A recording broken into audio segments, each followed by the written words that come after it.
அனைத்து நல்லுள்ளங்களுக்கும் வணக்கம். நான் ஆர்கே பேசுகிறேன். விக்மசோமோட நெக்ஸ்ட் சேனல். வழக்கமாக உலக செய்திகள், இன்றைய சிறப்பு செய்திகள். இந்தோனேசியாவிலேருந்தே ஆரம்பிச்சிடலாமே. நம்ம இந்திய நேரப்படி அதிகாலை ஒரு 6:48 மணிக்கு கடுமையான நிலநடுக்கம், 7.8 ரிக்டர் அளவுகோலில் கடுமையான நிலநடுக்கம். அப்புறம் நிலவுக்கு போயிட்டு லைட்டாக டூர் போயிட்டு வராங்க அமெரிக்கா தரப்புல இருந்து.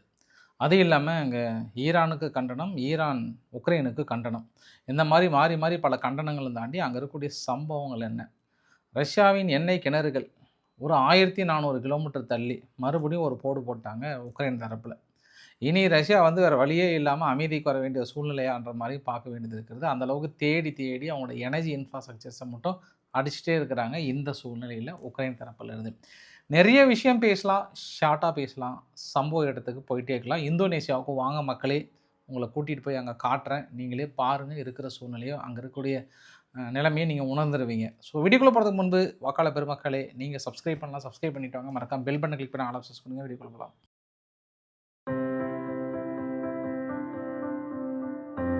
முதல் பதிவு இந்தோனேசியா பதிவு. நீங்கள் உங்களுக்கு 2 பக்கமும் உங்களுக்கு வீடியோ பதிவு போட்டுறோம் பாருங்கள். அங்கே நடந்த பதிவுகள் 7.8 ரிக்டர் அளவுகோல். கட்டிடங்கள் குலுங்கி இருக்கிறது, ஒரு சில கட்டிடங்கள் நிறைய சேதாரமாக இருக்குது. இன்னும் பாதிப்புகள் பற்றின பதிவுகள் இன்னும் முழுசாக பதிவுகள்லாம் எத்தனை பேர் இறந்தாங்க அந்த மாதிரி தகவலாம் எதுவும் வரல. ஆனால் உடனே சுனாமிக்கான எச்சரிக்கைகளும் கொடுத்துருந்தாங்க. ஏற்கனவே இந்தோனேசியாவில் ஃபுல்லாக மழையாக இருந்தது. அது ஒரு பக்கம் ஃப்ளட் உள்ளே போயிட்டே இருந்தது.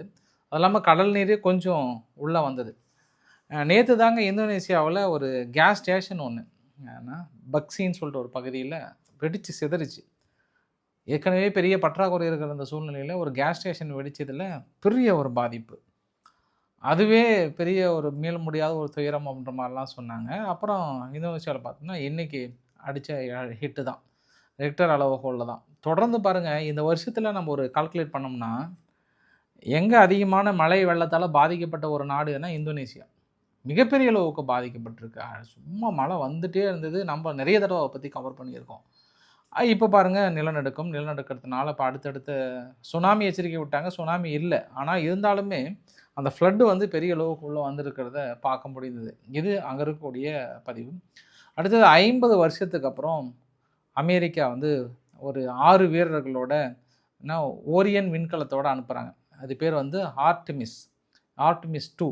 ஒரு 10 நாள் டூர் போகிறாங்க.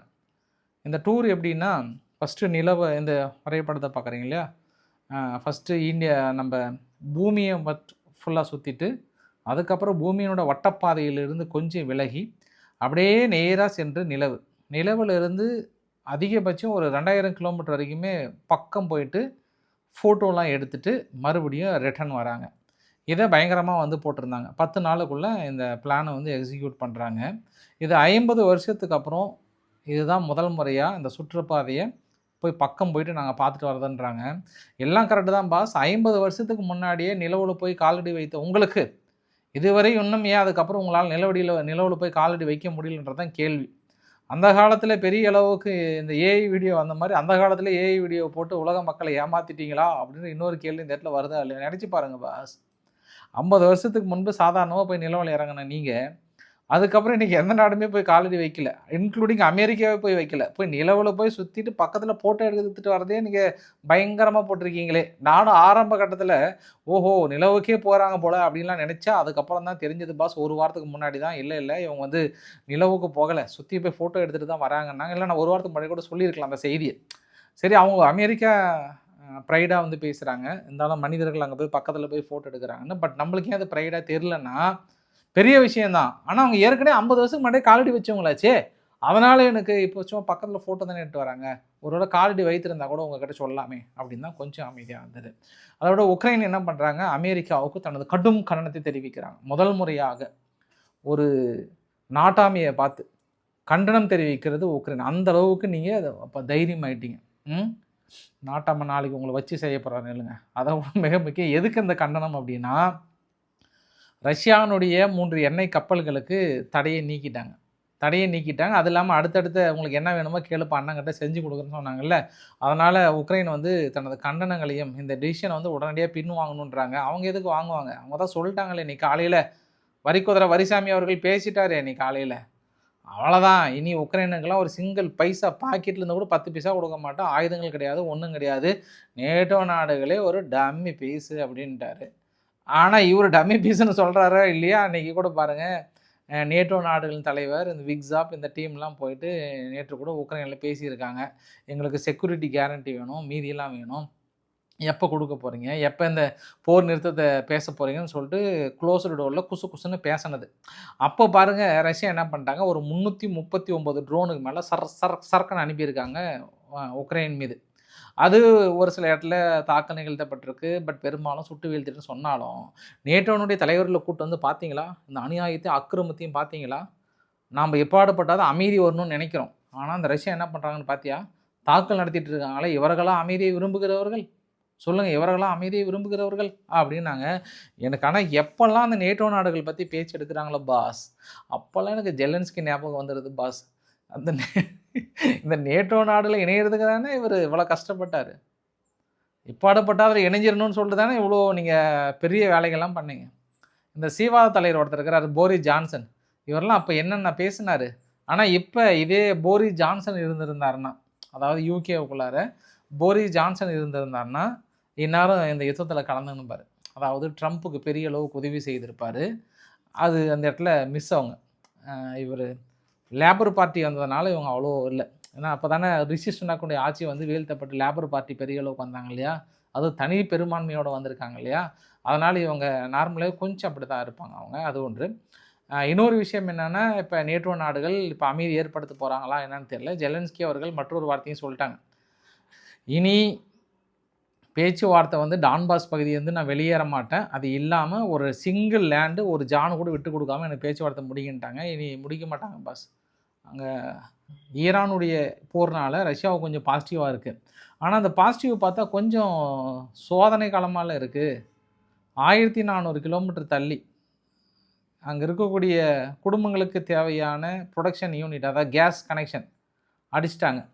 1400 கிலோமீட்டர் தள்ளி, அதுதான் அங்கே ரஷ்யாவிலே மிகப்பெரிய ஒரு லார்ஜஸ்ட் யூனிட். அதாவது ஃபேமிலி கேஸுக்கு ஃபுல்லாக இந்த குடும்பங்களுக்கெல்லாம் கேஸ் கொடுக்குறாங்கல்ல, அந்த கேஸ் யூனிட்டை தனியாக ட்ராவல் பண்ணி போயிட்டு 1400 கிலோமீட்டர் தள்ளி அடிக்கிறாங்கன்னா, அதாவது 2 நாளைக்கு ஒரு எண்ணெய் கிணறு அடிச்சிட்டே இருக்கிறாங்க, ஒரு கேஸ் ஸ்டேஷன் அடிச்சிட்டே இருக்கிறாங்க உக்ரைன் தரப்பில்.